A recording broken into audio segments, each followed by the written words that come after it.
父皇也是一时拿不准主意，黄渤还得多劝。黄渤可不能一气之下不管不顾了。毫无疑问，穆桂英挂帅有利于退敌。可是，黄渤，疏影知道，可是父皇压力颇大，一时也下不了决心。不说这事儿了，黄渤，我哥在前线可好？啊，菲儿的表现大出黄渤的意料啊！随杨元帅同萧天佐作战，每每都和宗保冲锋陷阵。虽说杨元帅战败，可菲儿却受到了众人一致夸赞。太君回来告诉本王，本王高兴得不能自已呀！哎呀，哎，你来不光是打探你哥的吧？我是来打听宗保，是不是啊？啊？他还好吗？好，不愧为先锋将官，他一马当先，有万夫不挡之勇。啊，黄渤，知道你为他担心，可有菲儿和那些婶婶护卫左右，不会有事的。哎呀，可惜你俩命中无缘，黄渤也为你们惋惜呀。黄渤，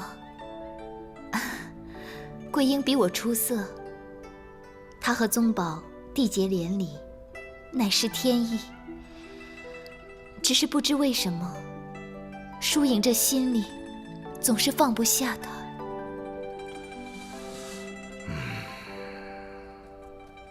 哟，郡主，姑姑，皇兄，公主也在啊。啊，疏影向本王打听宗保的情况。疏影真是个好姑娘。是，郡主，请坐。哎，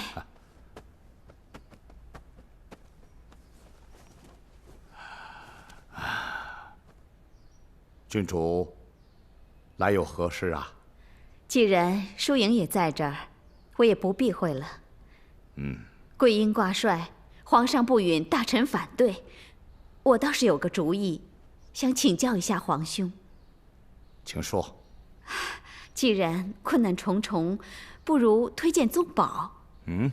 我想推荐宗保，这皇上应该可以应允，大臣也不会激烈反对。我知道宗保的才能不及桂英，可是这也是没有法子的法子，而且有桂英辅佐，宗保一定能战胜萧天佐。哎呀，军中大事由元帅决策，两人商量，效果未必好。可是桂英挂帅，困难重重，这个时候让宗保执掌帅印，也不失明智之举呀。皇兄，如果觉得我说的有道理，就向圣上推荐宗保；如果觉得不妥，就全当皇妹没说。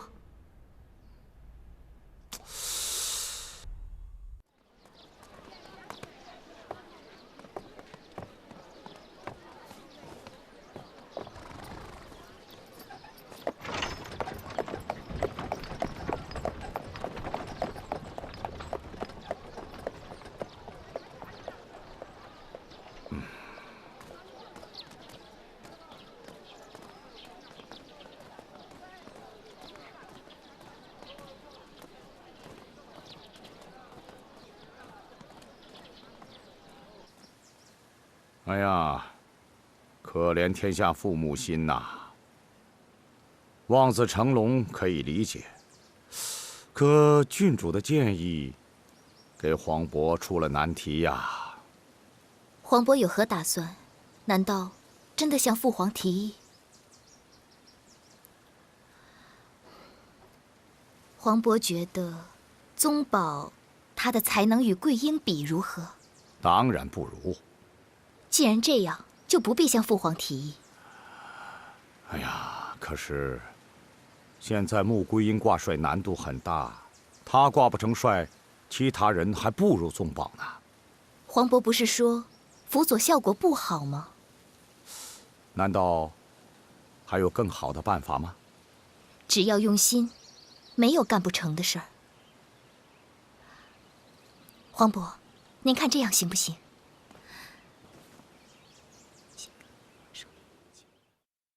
哎呀，到底该谁挂帅？本王以为还应该看天意。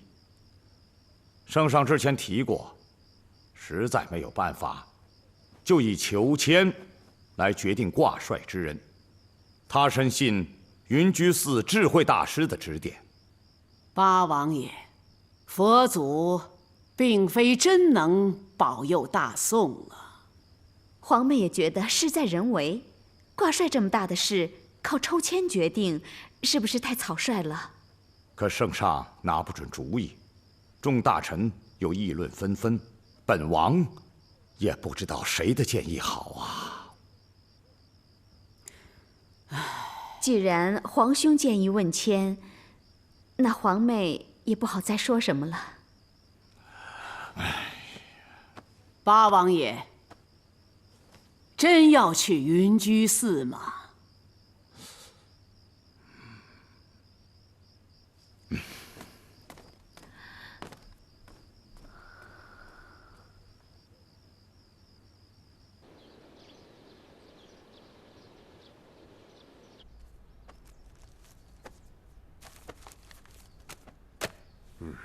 圣上，臣向您请罪了。皇兄不必了，不必了。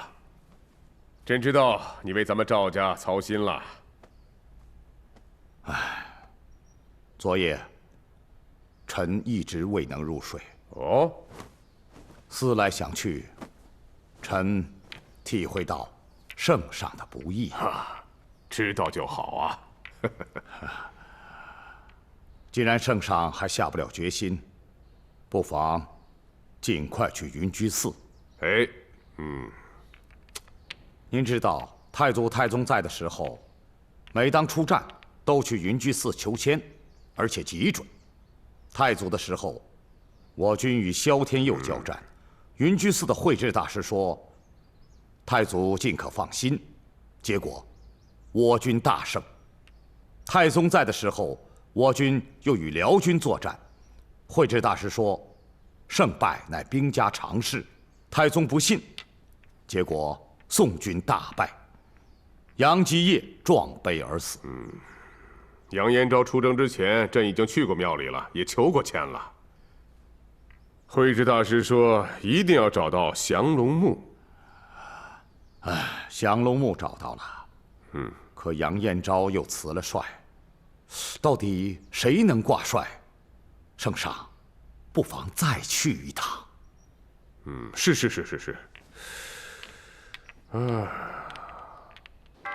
圣上，老衲已等候多时了。大师何以知道朕今日到此啊？冥冥之中自有安排。杨延昭出征前，朕来求过签。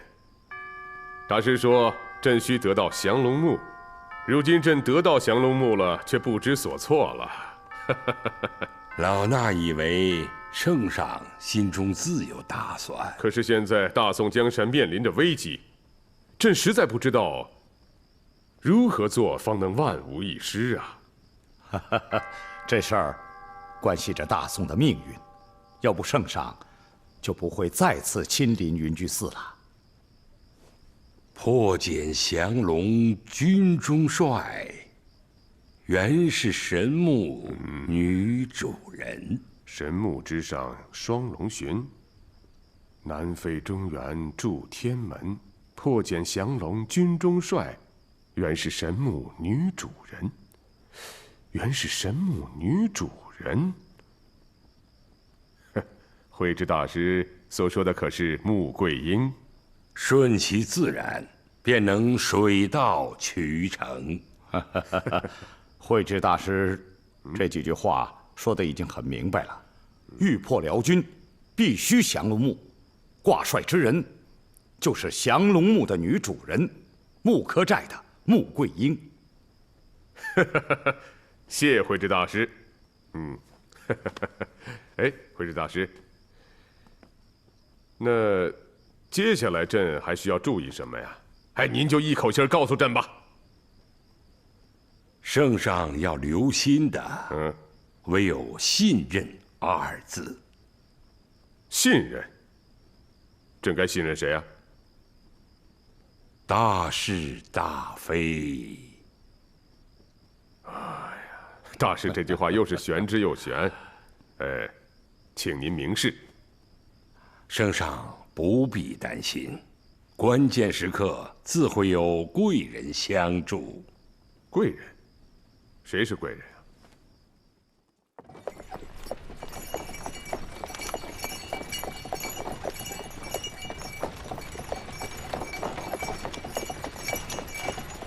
报！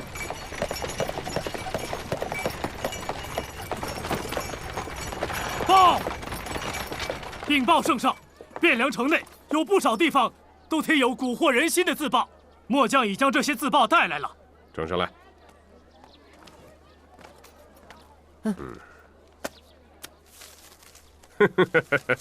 严延昭为了控制兵权，打了败仗，还让他儿媳妇穆桂英挂帅。佘太君也跑到汴梁来逼迫朕呢。无稽之谈。自古也确实是没有女人带兵打仗啊。正合了宫里面大臣的话，我大宋真是没有男人了。城中情况如何？城中谣言四起，居民议论纷纷，不少地方还发生了骚乱，城中人心惶惶。速回皇宫。是。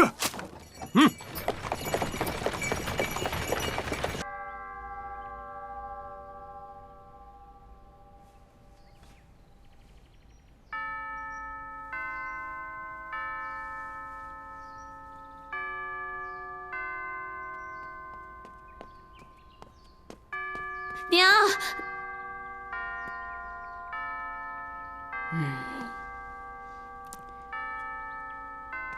为何如此惊慌啊？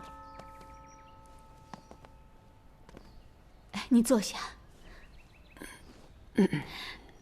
娘，出事了。你们下去吧。娘，桂英挂帅，不但圣上大臣反对，现在连百姓都群起而攻之。如果我们强行而为之，是不是不太明智啊？现在唯一可行的就是推荐宗保了。您怎么还犹豫呀？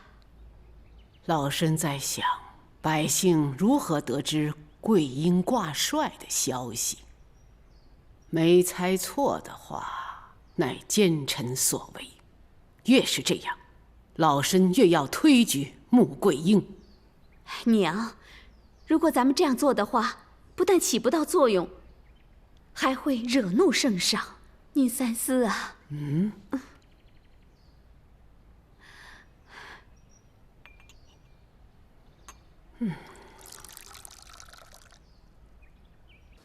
圣上，您可知道自报和谣言是何人所为啊？臣没有猜错的话，是亲辽内奸干的。他们的目的就是想阻止穆桂英挂帅。哦，朕知道了。可是城中的百姓们反对，朕也不能封他为帅了。圣上，可是你想过没有？城中百姓的想法就是我大宋百姓的想法呀。可是穆桂英是目前最合适的人选啊。记着，民心不可欺呀。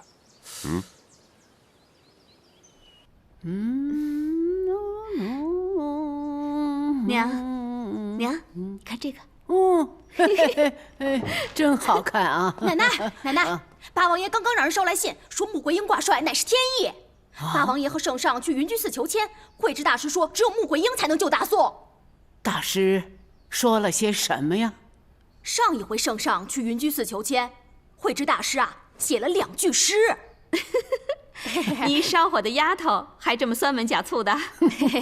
那2句诗是：神木之上双龙遁，南飞中原助天门。台风，这2句诗我们都知道，我们想知道这回说了什么。破茧降龙，军中帅，原是神木女主人。破茧降龙，军中帅。原是神木女主人。快快备马！遵命。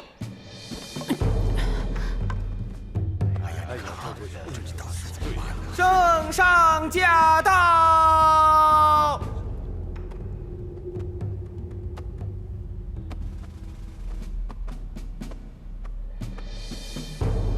吾皇万岁万岁万万岁！众爱卿平身。谢圣上。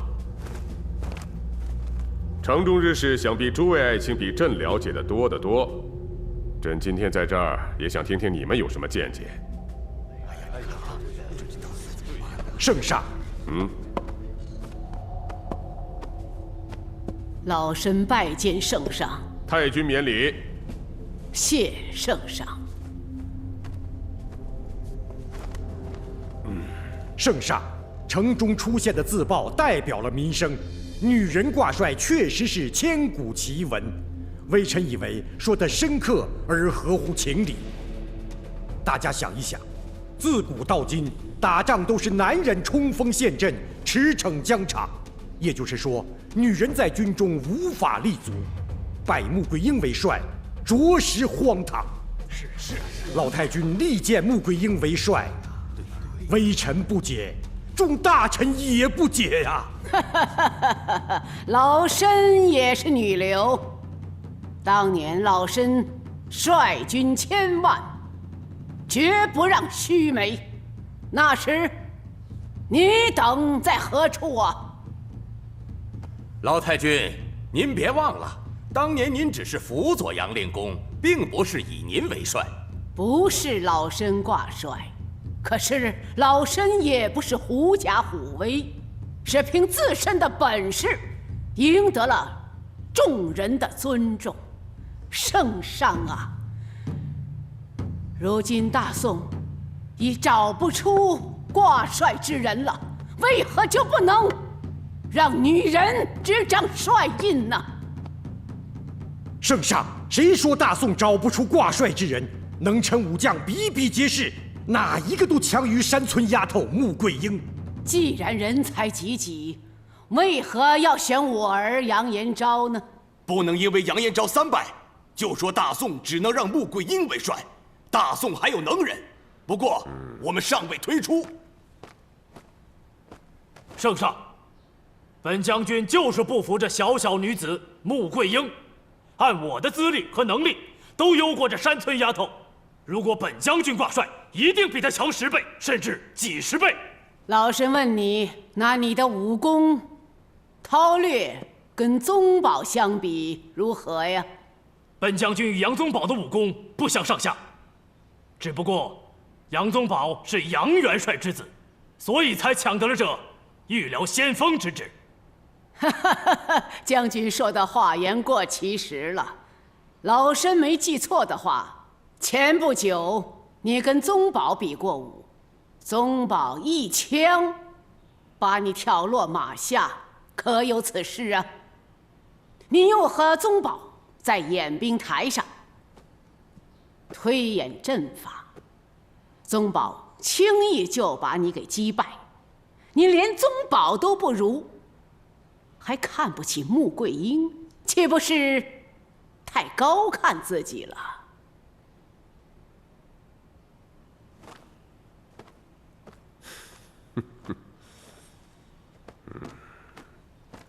圣上，老太君光说他孙喜厉害，又强词夺理，本将军就不服他。如果推荐他为帅，大宋真是无男人了。不过本将军在这里敢说，他能和萧天佐抗衡，那么本将军就能胜过萧天佐。徐将军勇气可嘉呀！你可知道萧天佐大败我军靠的是什么？靠的是阵法。他那天门阵一共有108个阵法，阵阵变幻无穷。你想破解他的阵法，首先得精通阴阳五行。请问徐将军，你懂得阴阳之术吗？你连阴阳五行都不知晓，你还能同萧天佐对阵？笑话！邵老太君，你不必激怒我等。你说你的这个孙媳妇穆桂英可以担当元帅，我们都不服。圣上，我们想和穆桂英比试比试文韬武略，请圣上出题。我们以示高低。对呀，请圣上出题吧。当下我军和辽军犬牙交错，前方战事10万祸及，哪儿还有时间找来穆桂英和各位比试啊？来不及了，前方战事不等人呐！请圣上明察呀，圣上。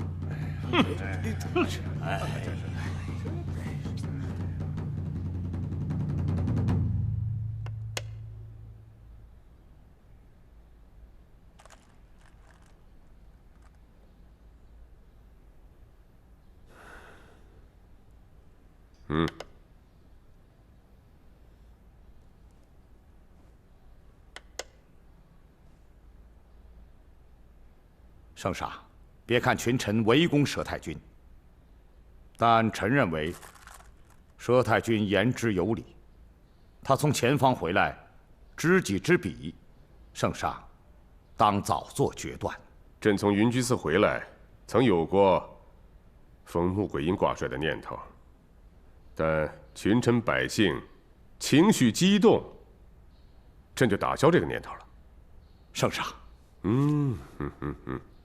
朕相信佛祖，但你想想，佛祖从来就没有真正保佑过大宋，但是群臣和百姓却能动摇我大宋的根基。是，朕也承认穆桂英天资聪颖，选穆桂英为帅是一步险棋。毕竟选女人为帅，闻所未闻呐。人家问得好，难道我大宋就没男人了吗？可是，朕知道皇兄想说什么。我们选个将才为帅，可能使我们雪上加霜，但我们还有回旋的余地。但是，假如穆桂英挂帅失算，那么群情激愤，我们便会陷入内忧外患之中，大宋江山岌岌可危啊！可是大宋真的无人呐。是啊，所以朕不能提穆桂英挂帅。自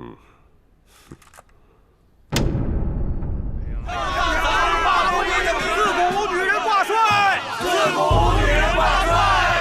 圣上早日罢穆桂英的兵权。圣上，天意不可违呀！连百姓都反对穆桂英挂帅，当务之急是要选出新的元帅。启禀圣上，微臣以为在选出新元帅前，圣上该下圣旨澄清未拜穆桂英为帅的事实，以平息汴梁骚乱。圣上，两位大臣说的极是，宫门外百姓越聚越多，有可能引起城内动乱。如不速速平息内忧外患，将不可收拾。朕这就拟旨澄清。来，你来拟。是。娘，城中现在已经越来越乱，穆桂英挂帅之事已传得沸沸扬扬，百姓们甚至要到皇宫门口去请愿，让穆桂英交出帅印，并请皇上火速立新帅呀。这个局面，老身早已经想到了。策划阴谋的奸臣，真可谓凶险歹毒。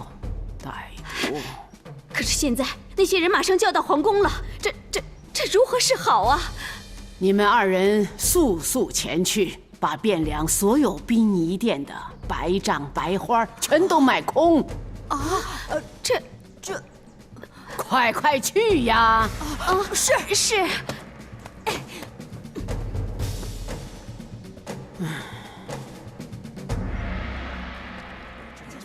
哎，你看大家怎么挂着白着了？这谁死了吗？啊，这是用死是，哎，他们家谁死了？挂正了啊！是不是谁战死了？再高点儿！这天波府怎么挂起白帐？是不是杨延昭或者杨宗保战死了？不会吧？哎，听说杨家死人了啊！这可是大事啊！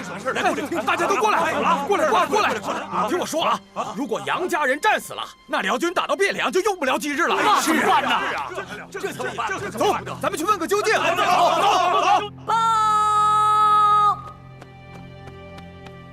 圣上，宫外请愿的人走了不少。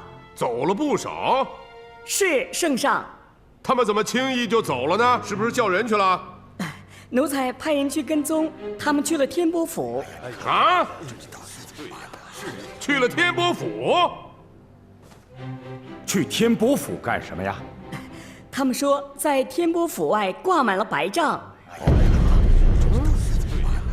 挂满了白帐。哎呀，这是你看啊，怎么挂这仗呢？是啊，你看那杨家人关系到汴梁和咱们的命运，这事咱们可得弄清楚啊！是啊。哎呀，哎，是不是谁战死了？哎呦，老太君出来！老太君，这会是谁呀？老太君，老太君，小人们本不该多问，但是这白帐是为谁挂的？是不是哪位将军又驾鹤西归了？杨家人真的没有为国捐躯的？这是事先为我杨家挂的。事先？老太君，您这是什么意思啊？百姓和大臣们都反对穆桂英挂帅，可老身认为，除了穆桂英，已选不出能与萧天佐匹敌之人呐。如果让其他人为帅，我军必然兵败，汴梁肯定被破。啊！这怎么办呢？哎，天波府的人都会战死啊！老身呐，怕来不及处理后事，就事先买来这些白帐、纸花挂上。原来是这样。老太君，我们都相信您，可是您真的觉得除了穆桂英，大宋再也选不出挂帅之人了吗？可是穆桂英那一介女流，不光我们和朝中大臣不服，就算前方的将士也肯定不会服气的。就是啊。穆桂英在前线已显示了她统兵之才能，将士们对她抱有众望啊。不尽人意的是汴梁却人心惶惶。如果你们还相信老身的话，老身就劝你们不要听信那些谣言。对，不能信那些谣言。佘太君，你虽然劝退了那些请愿的百姓，可你在天波府挂出了白帐白花，你这是逼朕就范呐！让朕非得推这个穆桂英挂帅啊！老身岂敢逼迫圣上？老身所作事出有因。如果圣上和众大臣到了前线，见识到萧天佐神奇的布阵用兵，就不会认为老身夸大其词，耸人听闻了。你们不是说大宋找不出一个挂帅之人了吗？今天朕就告诉你们一位。谁呀？这是谁啊？是谁呀？不错，朝中的确没有挂帅之人了。这个人在朝外。呼延赞。哎，呼延老将军不是去世了吗？呼延赞老先生隐姓埋名，在白云观精心修炼，身体壮硕。那个教萧天佐阴阳八卦的人，正是他的师兄。呼延老将军文武兼备，当年他和杨令公是父皇的左膀右臂。杨令公归天后，呼延老将军率军保护着大宋的边疆。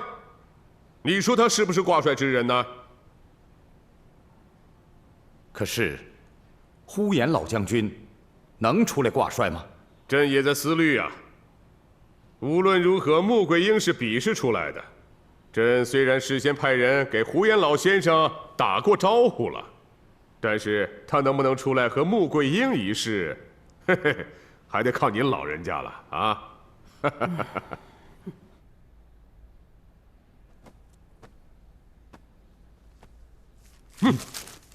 跟着们，八仙王啊，圣上，胡延老先生和萧天佐打了胜仗之后，太宗就罢免了他的兵权，他愤愤地离开了厅堂。朕派人去劝说过几次，他都不肯下山。你去劝说劝说啊？可微臣听说，呼延老将军脾气暴躁，未必会给臣面子。是，他心中一定是有气的，但据说他还在研究兵书，关心战事，他有可能出山。你见着他，跟他说明太宗解除他兵权的缘由。胡延老将军忠心耿耿，想必他想得通，啊？好。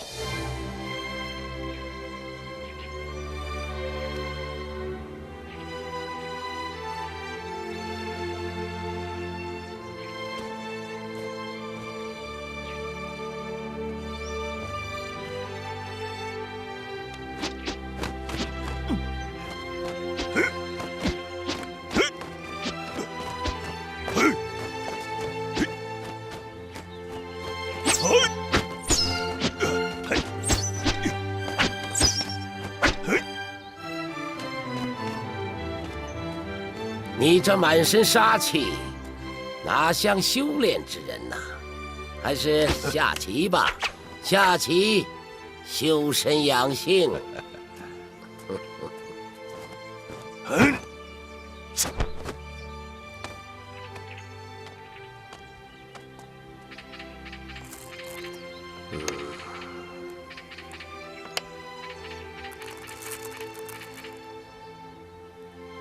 哎呀，没想到你又赢了，师弟。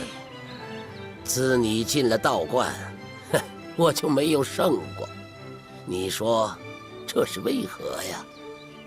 师兄啊，其实咱俩的差距不在其内，而在其外呀。其外？师弟戍边多年，与辽军对阵百战，练就了一副统揽全局的心胸啊！你是说，师兄没有全局观，贪图小利？非也，师弟不敢。师兄的出手也都是大手笔，只可惜对全局的把握略欠火候啊！哎，我是胜不了你了。哎，可是我的徒弟萧天佐定能胜你。萧天佐，师兄啊，这传艺收徒，首要是想好目的。你怎么能收下一个外族的后代萧天佐呢？哎，萧天佐并非邪恶，他也是想让自己的同胞过得更好。不错，可是就没有别的办法过上好日子了吗？今天打，明天好，好好坏坏，宋辽战事一起，让这么多百姓流离失所，无家可归，何必如此？唉，这一点，师兄当时没有想到啊。所以，师弟正在犯愁呢。昨天朝廷来人，就是想请你出山。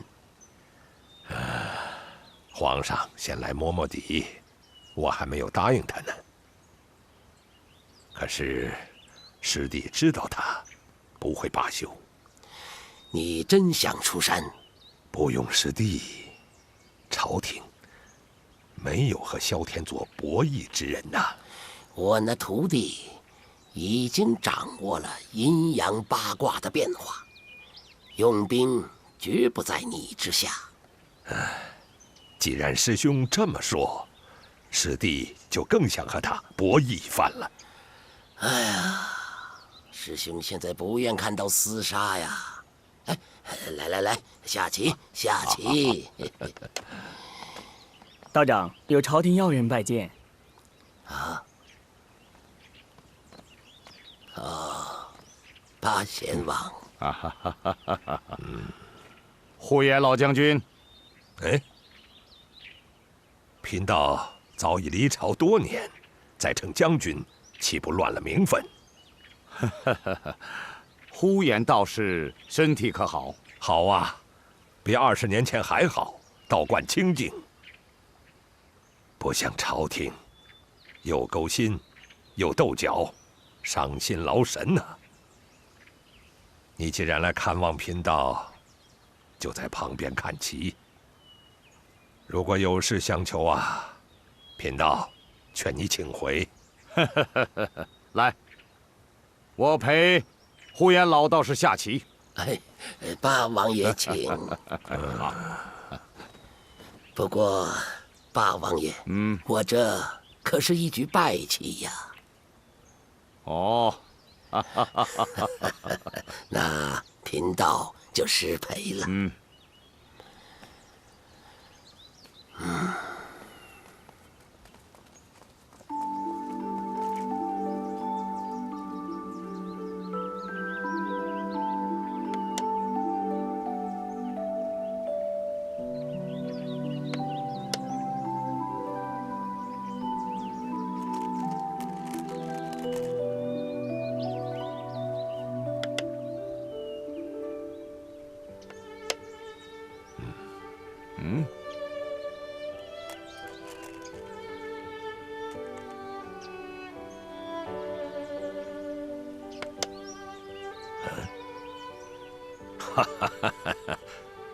贫道以为自己的棋技已经达到了无人匹敌的境界，没想到啊，你8000岁还是赢了贫道一目啊！呼延老道士棋法遒劲，大棋观其强啊。晚辈棋风不温不火，呼延老道士掉以轻心了。既然你胜了贫道，贫道就不能演8000岁出冠了。晚辈不再绕圈子了。前方战士10万火急，为了大宋，为了黎民百姓，圣上派微臣来恳请呼延老将军出山。你们道家历来提防武将，需要的时候为你们冒死厮杀，不需要的时候就剥夺兵权。没有兵权，谁来练兵？不练兵，岂能戍边呢？不但没有远见，而且是无情无义呀！呼延老将军只说对了其一，远在春秋战国，近在五代十国，哪一次动乱不是武将握有重兵引起的？太祖太宗削弱了武将的权力，不是为了赵家私利，而是为了社会安定、百姓乐业呀！削弱了武将的权力，是大宋兵力衰弱，才有了今天辽兵的进犯呢。不错，这是其中的原因。太祖太宗片面地汲取了诸侯割地的教训，重文抑武，才屡遭辽军侵犯。通过这次教训，圣上已经反思，相信圣上以后会处理好此事的。大敌当前，不是讨论那事儿的时候。本王代圣上请求呼延老将军出山。也好，你回去禀告圣上，如果拜我呼延赞为帅，明晨我就去觐见。圣上当然想拜老将军为帅，可是现在有一人和老将军相争。哦，谁呀？穆桂英。怎么是个女娃的名字呀？是个女娃，她是杨延昭之子杨宗保的夫人，穆克寨穆羽之女。哦，穆羽，沐浴过去和老夫是至交啊，也听说过他有一个小女儿。可是，一个女娃怎么能和老夫争帅印呢？穆桂英可不是凡人，她武艺高强，精通兵法，对阴阳八卦也很有研究。她先后战胜过杨宗保、佘太君和杨延昭。现在她在边关，虽为正式挂帅，却在统领大军。怎么可能？